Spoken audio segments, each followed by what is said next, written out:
Það er ekki vinni hérna Hauka alveg nákvæmlega slagur, lítur að vera mjög ánægður. Já, virkilega ánægður með sigurinn. Það var bara geggjaður leikur bara eins og Hafnarfjarðarslagur gerist best, sko. Það voru hitið og bardagi og bara börðumst þarna fram til enda og skilum þessu heim. Þið lenduð 2-3 mörgum undir á mörgum köflum í leiknum, komum alltaf tilbaka, ánægð með það? Já, virkilega ánægð með það. Við höfum alveg, við höfum lent í smá brasi með það að halda í við þegar lendum aðeins undir, sko. Við erum búin að vinna bara vel í okkur málum og það svara bara mjög vel í dag. Það er að við eltum alveg svolítið hluta af leiknum en héldum alltaf áfram og héldum okkur kórseti sem að skila þessu heim í lokin. Hvað fannst þið gera vel í kvöld?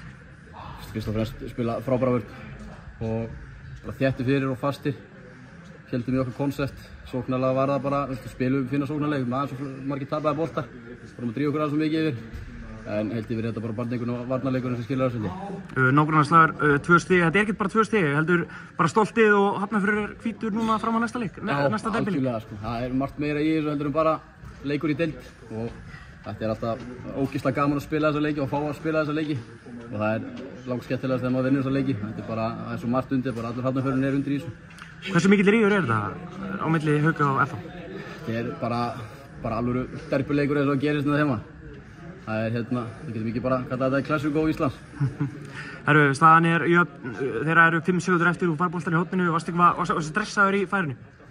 Nei, maður bara, í fyrsta lagi hefur ekki mikið tíma til þess að hugsa en ég bara fór inn og enda á að skora, bara að nýta færið vel, sko. Það er bara ekkert mikið sem sér í gegnum hausinn á manni á þessu tímapunkti.